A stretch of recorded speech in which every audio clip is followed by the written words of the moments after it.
You are listening to the Spark Your Light podcast, where my mission is to help you create a life that sparks the light inside of you. And this is episode number 304, What Brené Brown Taught Me About Being Seen.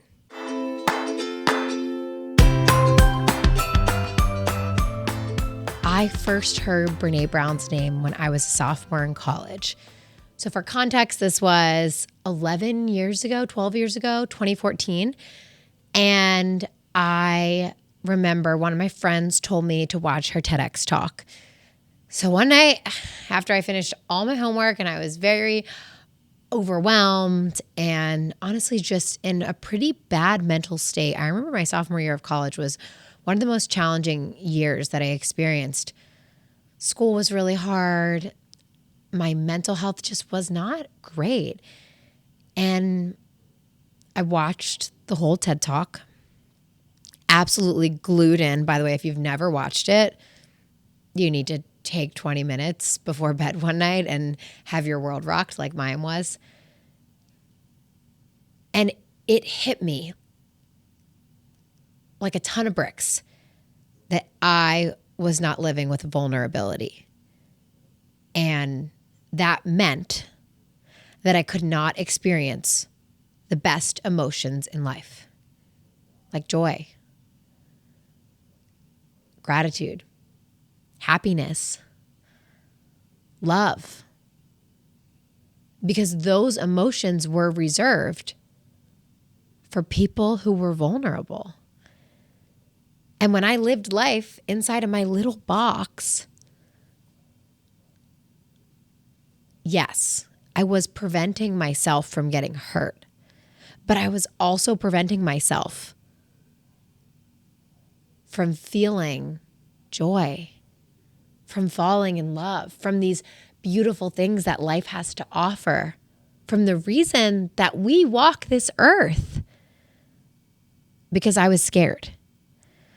So I vowed that day that I was going to be vulnerable. And I have been vulnerable ever since. And it's been a hard journey. Being vulnerable is not easy.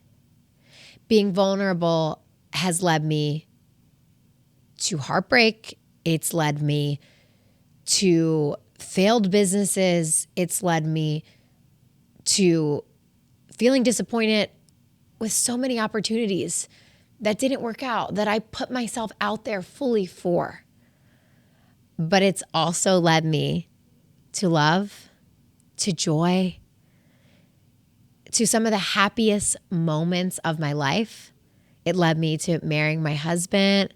It led me to starting a business that I love. It led me to having the life that I have today. And I can genuinely say that I am happy in my life. And I know it's because I'm vulnerable. And I think that for so many of us, our fear of getting hurt is bigger than our desire to feel joy. And we have to change that. That's the first step to being vulnerable, to recognizing that it's better to get hurt, to be disappointed, to be let down, but also to be one step closer to joy and love and all of these great emotions than it is to not try at all.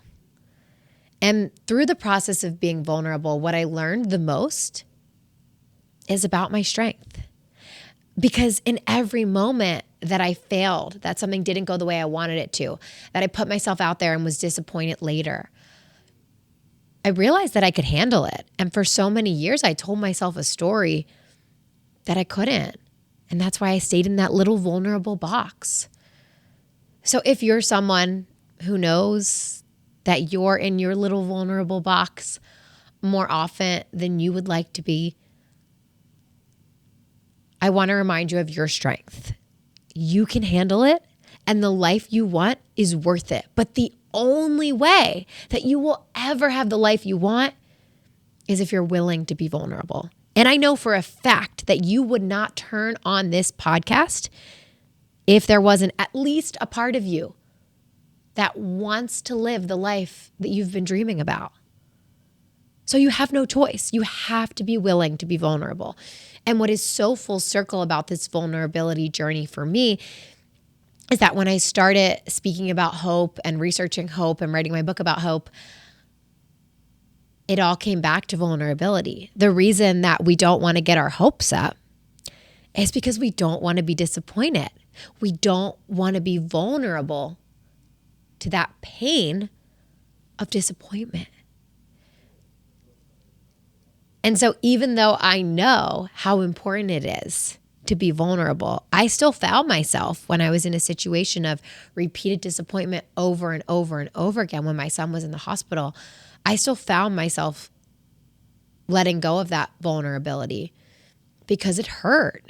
It's hard to go through hard things. It's hard to choose to be vulnerable day after day when you're constantly being disappointed. But what's so interesting is that without that vulnerability, we will never know our strength. So I encourage you to be more open to vulnerability, to be more open to failing, to things not working out, to putting yourself out there wholeheartedly and falling flat on your face publicly. Can you imagine? Because that's the key to a fulfilling life. And you will fall flat on your face sometimes, but sometimes you will shine. But you will never know if you never try. So take a page from Brené Brown's book and try to be a little more vulnerable this week. Start small.